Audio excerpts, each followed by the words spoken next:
Dear student, आज best education of mathematics by SC sir के भव्य platform पे आपका स्वागत है। और आज आपके लिए हम लाए हैं एक बहुत ही अच्छी उम्मीद के साथ कि हमारे दिए गए टिप्स और दी जाने वाली जानकारी से आपकी तैयारी बेहतर होगी और आने वाले परीक्षा 2026 के लिए जो हम तैयारी करने का आप लोगों के लिए अथक प्रयास कर रहे हैं, तो हम अपेक्षा करते हैं कि बहुत बेहतर परिणाम आएंगे यदि आप इन वीडियो क्लिप्स के साथ अपनी तैयारी करते हैं। तो डियर स्टूडेंट्स, आपके लिए हम आज लाए हैं वर्ष 2024 high school mathematics set 822 IA। कहीं भी इस सेट को आप देख लेंगे तो सारे क्वेश्चन आपको दिखाई भी देंगे और हम बहुविकल्पी से जो ऑप्शनल क्वेश्चंस होते हैं उनसे हम शुरुआत करते हैं। तो आइए बिना देरी किए हुए हम शुरुआत करते हैं और अपने दिए गए सारे सवालों के टास्क को पूरा करते हैं। तो पहला क्वेश्चन दिया गया है कि किसी वृत्त पर एक बाह्य बिंदु से खींची जाने वाली स्पर्श रेखाओं की अधिकतम संख्या क्या होती है। तो जैसा कि कोई सर्कल है, इस सर्कल से बाह्य बिंदु, कोई बाह्य बिंदु ये लिया जा रहा है और सेंटर O है, बाह्य बिंदु P है। तो यहां से हमें जिस प्रकार से आप फिगर देख रहे हैं, बाह्य बिंदु से खींची जाने वाली स्पर्श रेखाओं की अधिकतम संख्या, तो खींची जाने वाली अधिकतम संख्या जो होगी वो सामान्यतः तो 2 होगा, लेकिन अगर जो गौर किया जाए यहां, तो इस स्टेज पर जो हमारी स्पर्शियों की संख्या होगी 2 होती ही होती है।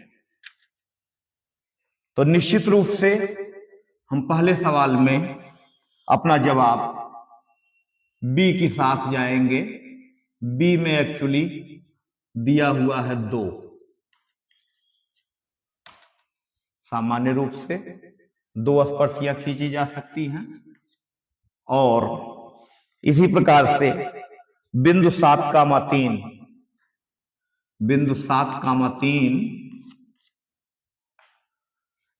की y अक्ष से दूरी क्या है। y अक्ष से दूरी क्या है, ये हमारा सवाल बनता हुआ नजर आ रहा है। तो इसमें घबराने की बात नहीं है, बिल्कुल मैं आसानी तरीके से बता रहा हूं कि आप ऐसे इस प्रकार से अक्ष खींच लीजिए और अक्ष खींचने के बाद में 7,3 कहां जा रहा है उसको देख लीजिए। तो एक्स अक्ष पर 1 2 3 4 5 6 7 1 2 3 ऐसी स्थिति आपको दिखाई देगी 7,3 के लिए। अब सवाल क्या किया गया है, वाई अक्ष से दूरी। वाई अक्ष तो हमारा यही है, वाई अक्ष तो हमारा यही है।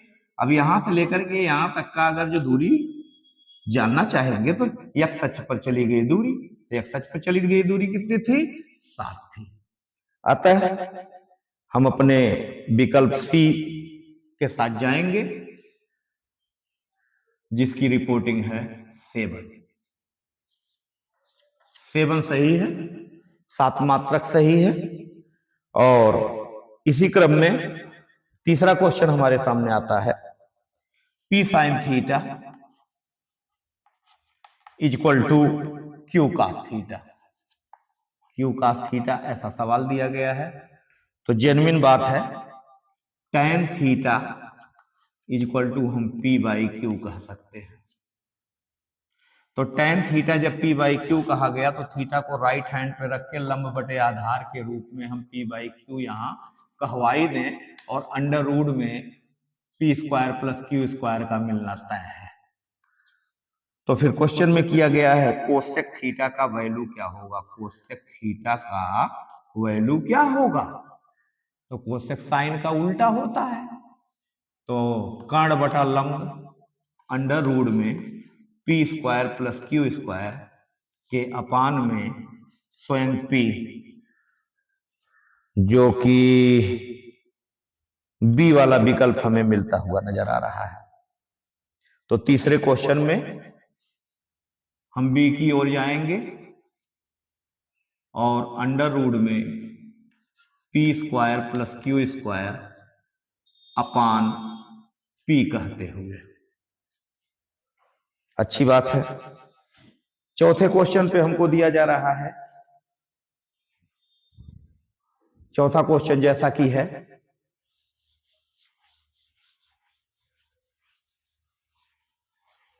बहुत सरलता पूर्वक आपके सवालों को हल कराते हुए tan 1 tan 2 डिग्री में है tan 3 dot dot dot dot tan 88 tan 89 की वैल्यू क्या होगी। तो ध्यान देने की बात यह है कि हम tan 1 को निश्चित रूप से क्या कह सकते हैं, तो कहेंगे tan 90 minus 89 is tan 1, tan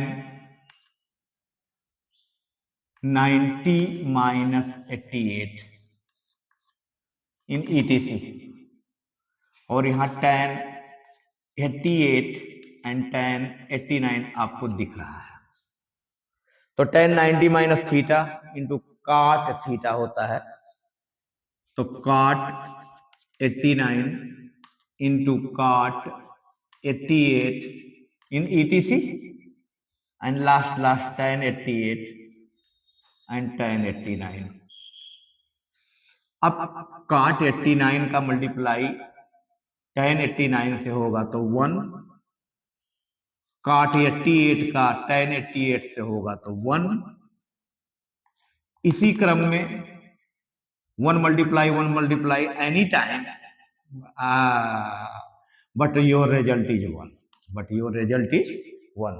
तो एक का गुणा हम चाहे एक बार कराएं चाहे 100 बार कराएं तो परिणाम हमको एक ही प्राप्त होता है।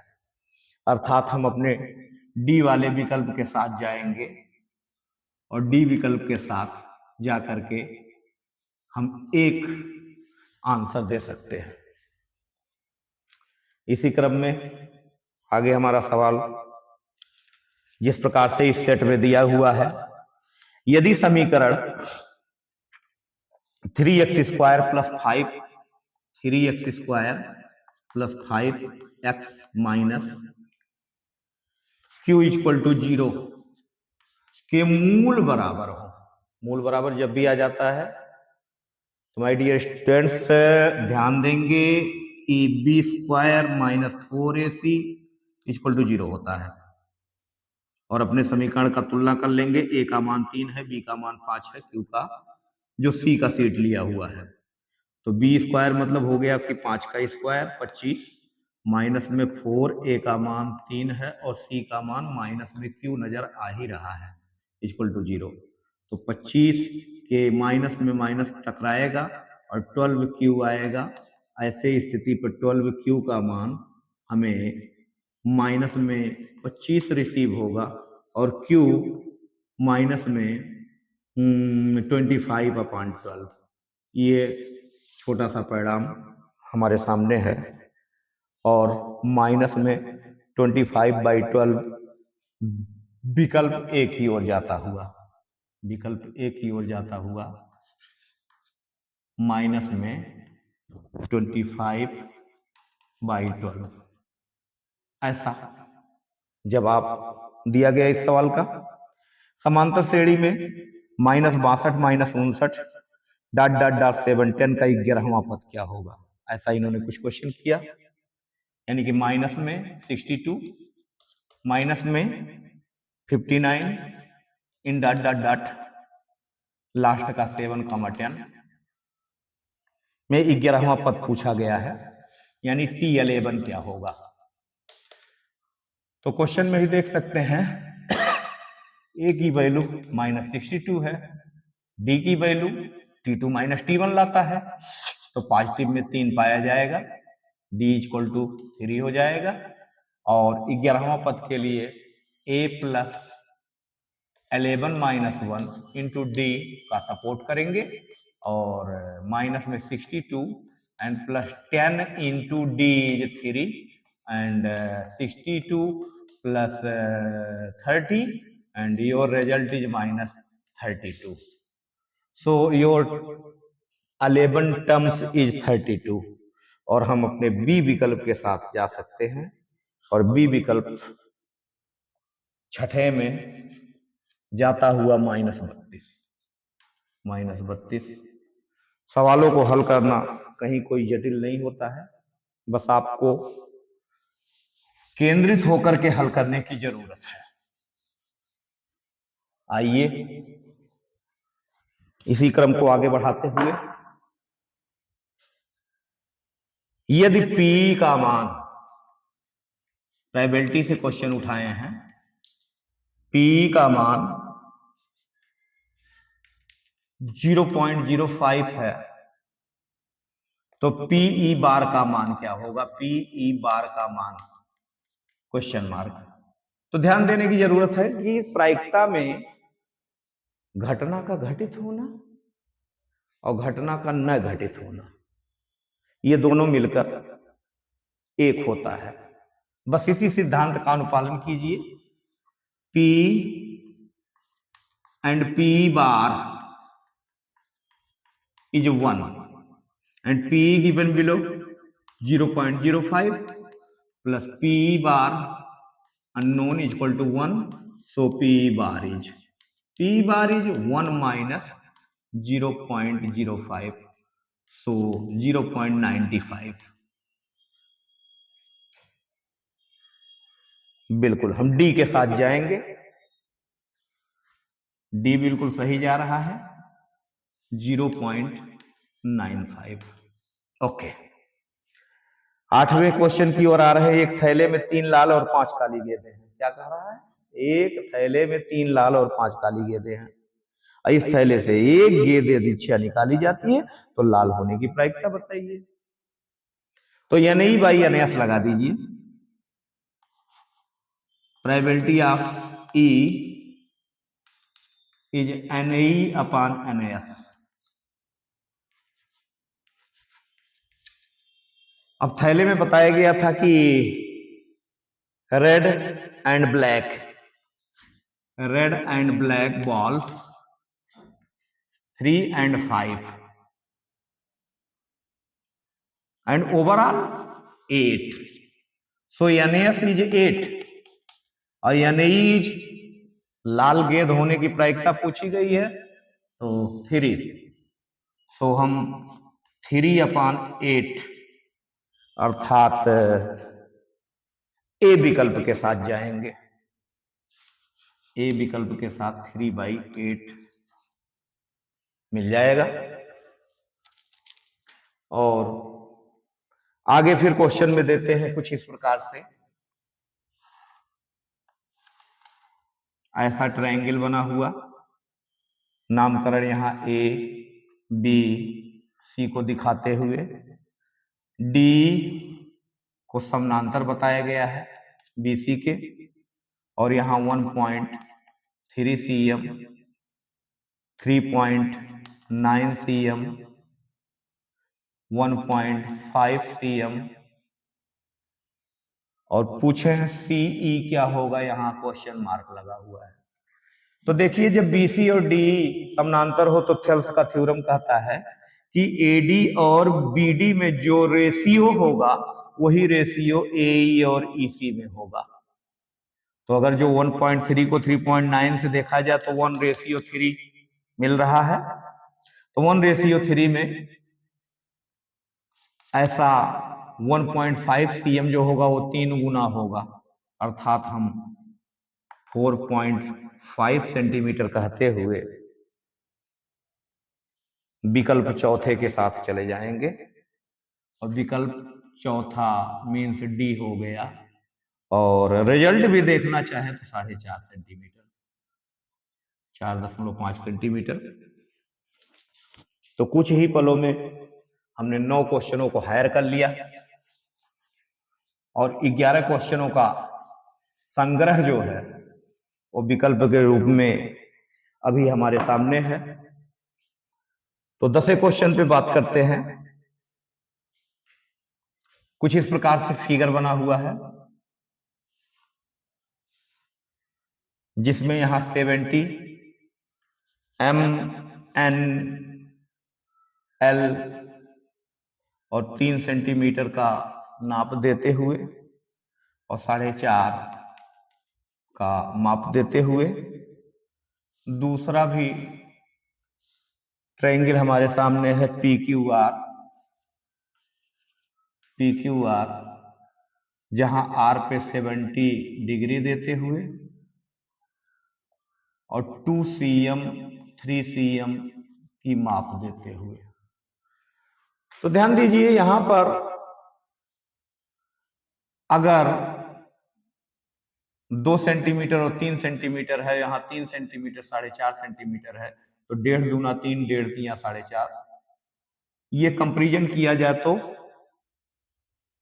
समानुपातिक दिख रहा है।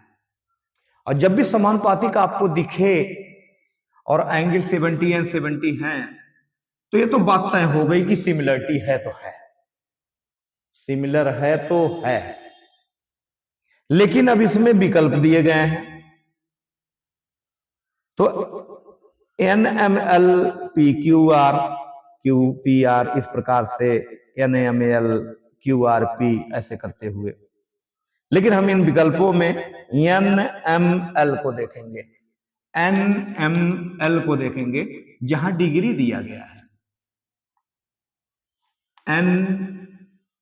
NML जो डिग्री दी गई है खासकर, तो यहां PQR में Q पर वो डिग्री दी गई है, तो हम इन्हीं को सिमिलरिटी का नाम दे देंगे। क्योंकि हमारी भुजाओं को समानुपातिक में देखते हुए तो हम विकल्प नंबर सी के साथ जा सकते हैं। PQR Q पे डिग्री है और M पे डिग्री है निश्चित रूप से। तो हम सी विकल्प के साथ, जहां ट्रायंगल NML को सिमिलर दिखाया गया है ट्रायंगल PQR से, इसके साथ जा सकते हैं। क्वेश्चन नंबर 11 में बहुत ही सिंपल तरीके से कहा है कि हाफ सीएम डायामीटर के गोले का पृष्ठ क्या होगा। वाजिब है, रेडियस हमारी 1/4 सीएम हो जाएगा और गोले का पृष्ठ जो मामला आ रहा है तो सरफेस का मान 4πr² होता है और 4πr² मीन्स 1/16 मिलना तय है। कैंसिल होकर π/4 सेंटीमीटर स्क्वायर रिजल्ट दिख रहा है, जो कि हम बी विकल्प के साथ जाने वाले हैं। 11 नंबर के सवाल पे बी विकल्प के साथ में हम π/4 cm² का रिक्वायरमेंट पूरा करेंगे। क्वेश्चन नंबर 12 के रूप में आ रहा है, बहुत एकदम बिल्कुल ध्यान पूर्वक देखें। मैं अनसॉल्व सेट 822 IA को सॉल्व कर रहा हूं और बड़ी सरलता से आपको समझाने का पूरा प्रयास कर रहा हूं। अर्थात आपको इससे यह सीख लेनी चाहिए कि परीक्षा में जो हमें 3 घंटा 15 मिनट का समय मिलता है, उसके अंतर्गत हम कम से कम समय में ज्यादा से ज्यादा सवालों को किस प्रकार से हायर कर सकते हैं। और जो वीडियो क्लिप बन रहा है वह यही मान के चलिएगा कि हम उसी में हम इसको सॉल्व कर रहे हैं, वही हमारी टाइमिंग है। और जबकि मैं समझाते हुए आपको बताते हुए आगे बढ़ा रहा हूं। तो क्वेश्चन नंबर 12 की ओर आते हैं। ऐसी कैपेसिटी होनी चाहिए कि आप कम समय में अधिक कार्य कर सकें।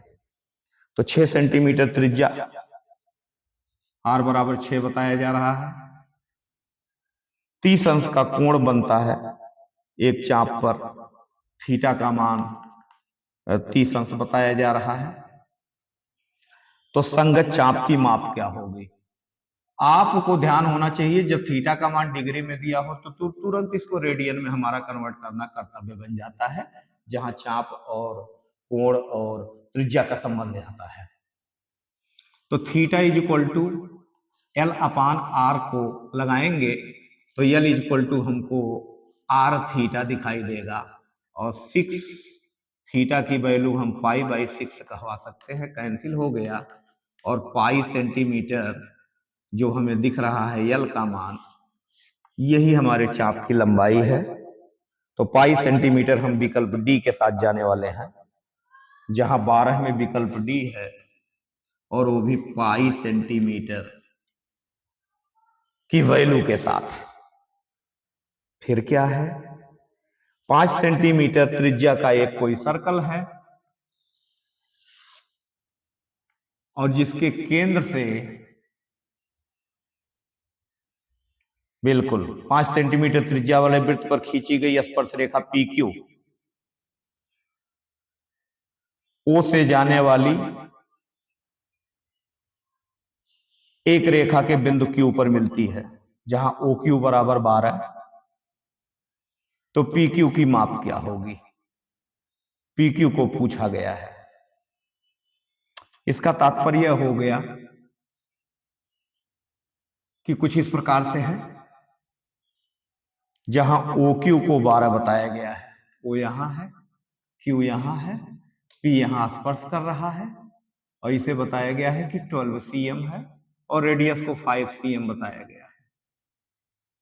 तो ऐसे में पी क्यू इक्वल टू निश्चित रूप से अंडर रूट में 90 डिग्री के सामने कर्ण है, तो 12 का वर्ग माइनस 5 का वर्ग, रिजल्ट हमको 144 के माइनस में 25 मिलने वाला है, जो कि रूट में 119 सेंटीमीटर हम कह सकते हैं। तो हम अपने चौथे विकल्प के साथ यानी डी विकल्प के साथ अंडर रूट में 119 cm कहने की पूरी अपेक्षा रखते हैं। इसी क्रम में हम 14वें क्वेश्चन की ओर। क्वेश्चन है एक संख्या 182 और 78 का एचसीएफ क्या होगा? संख्या 178,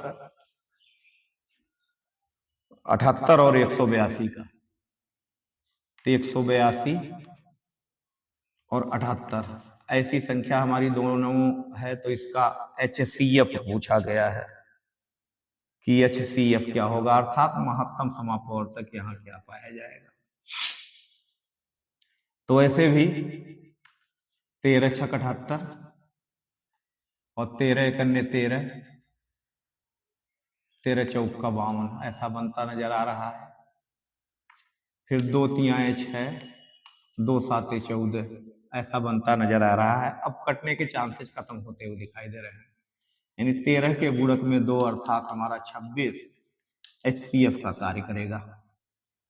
तो बड़ी आसानी से हम अपने विकल्प बी की ओर जाते हुए, विकल्प बी 26, इन दोनों संख्याओं का एचसीएफ होगा। 15 नंबर के क्वेश्चन पर बताते हैं, एक बेलन की आधार की त्रिज्या 3.5 सेंटीमीटर है और जबकि उसकी संगत ऊंचाई जो है 8.4 सेंटीमीटर है। एच का मान आर का मान दे दिया तो वक्रपृष्ठ का क्षेत्रफल निकालने में कोई समस्या नहीं है। आपको कार्रवाई करनी है, सरफेस इक्वल टू क्या है, सिलेंडर है, 2 पाई आर एच अप्लाई करा दीजिए, क्योंकि वक्रपृष्ठ का फार्मूला ही यही होता है, जिसमें 2 पाई के पदों में विकल्प है, इसलिए पाई का मान मत भरें। आर की वैल्यू है 3.5 और एच की वैल्यू है जैसा कि 8.4। तो यहां पर हम 3.5 का दूना 7 करा दे सकते हैं और 7 का गुणा करा दे 7 चौक 28 और 7 बटे 56 में 2 और जोड़ दीजिए तो 58 और दशमलव लगाते हुए हम पाई को सपोर्ट कराएंगे, सेंटीमीटर स्क्वायर पैमाना लेंगे और हमें देखने को मिल रहा है 58.8। हम चौथे विकल्प डी के साथ जा रहे हैं, तो डी विकल्प पर 58.8 सेंटीमीटर। ओके, फिर क्वेश्चन नंबर 16, 4 सेंटीमीटर त्रिज्या वाले वृत्त के त्रिज्य खंड का कोण 60 डिग्री है तो उसका क्षेत्रफल क्या होगा। तो त्रिज्य खंड का हमें फार्मूला पता होना चाहिए। त्रिज्य खंड के क्षेत्रफल की वैल्यू होती है निश्चित रूप से पाई आर स्क्वायर थीटा अपान 360 का अप्लाई कराना कर्तव्य बन जाता है। तो पाई आर स्क्वायर, आर की वैल्यू इन्होंने कुछ दिया ही दिया है, 4 सेंटीमीटर दिया है तो 4 का वर्ग बन जाने दें, और थीटा की वैल्यू क्या है, 60 डिग्री है और 360 हमारा फार्मूला कहता है।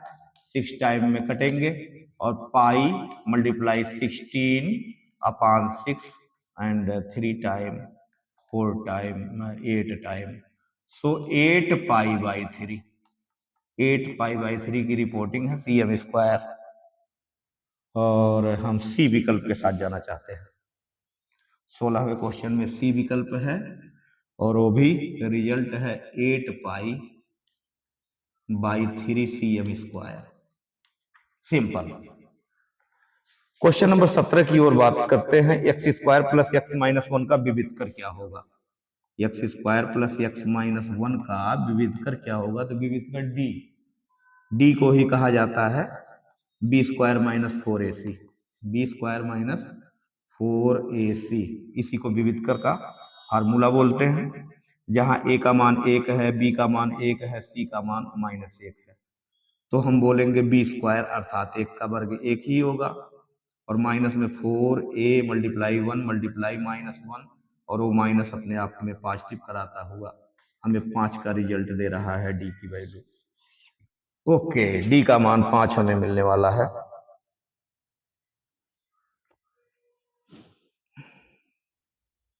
तो विकल्प नंबर बी के साथ जाएंगे, विकल्प नंबर बी के साथ जाएंगे, बिल्कुल निश्चित रूप से। तो बी विकल्प पे वैल्यू 5 मिल रही है। 18 नंबर के क्वेश्चन में 1 minus 4x plus 4x square, ध्यान दीजिए 18 नंबर के क्वेश्चन पे हम पहुंच चुके हैं बड़ी सरलता पूर्वक, और कहीं भी कोई शिकायत नहीं दिखेगी, बहुत प्यार से एकदम बिल्कुल समझाते हुए चल रहे हैं। क्वेश्चन हमारा है 1 minus 4x plus 4x square equal to 0 में मूलों का योग क्या होगा, अर्थात इन्होंने अल्फा प्लस बीटा की अपेक्षा की है। माइनस बी बाई 1, तुलना करेंगे, सी का मान 1 है, बी का मान -4 है, और जबकि वहीं ए का मान 4 है, तो निगेटिव में बी एडवांस निगेटिव पॉजिटिव 4 हो गया, बाई 4 हो गया, और हम 1 के साथ जाएंगे।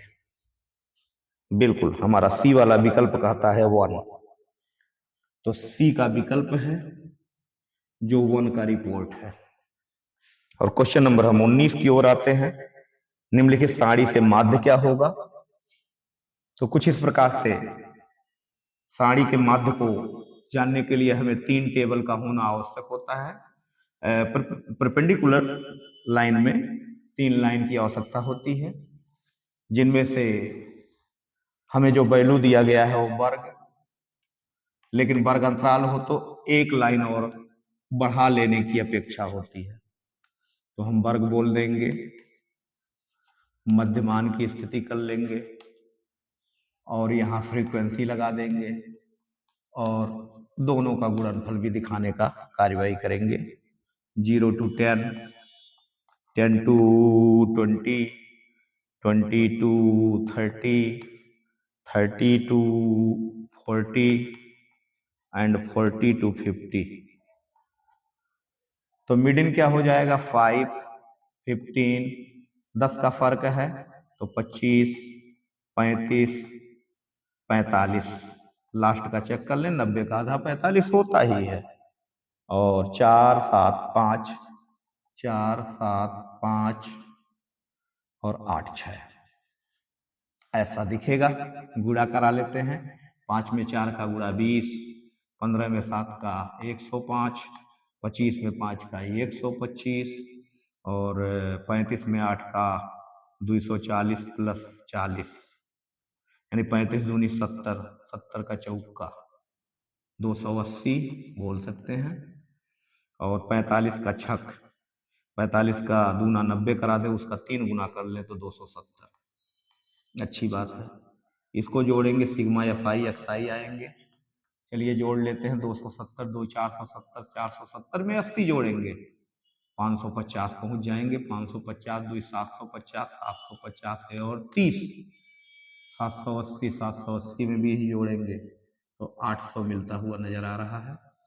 और जबकि यहीं फ्रीक्वेंसी को जोड़ेंगे तो 8 6 14, 14 में 5 जोड़ेंगे 19, में 4 जोड़ेंगे क्या 23, 23 में 7 जोड़ेंगे 30 आता हुआ नजर आएगा। अब बार एक्स माड एक्स 800 के बटे में हम 30 के साथ जाएंगे, 0 कैंसिल और 3 के दुनाए 6, 2 20 बन रहा है, 3 6 18 वो जाता रहेगा, कभी नहीं कटेगा।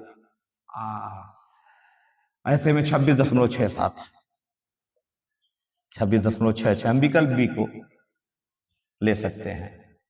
विकल्प बी जो है हमारा 26.66 बताया गया है। इन्होंने रोकने की अपेक्षा नहीं चाहिए। और लास्ट में एक मध्य का सवाल है। तो मध्यक में सवाल दिया गया है 0 to 10, 10 to 20, 20 to 30, 30 to 40, 40 to 50 और बारंबारता में दिया गया है 8 and 6 and 11 and 18 and 6।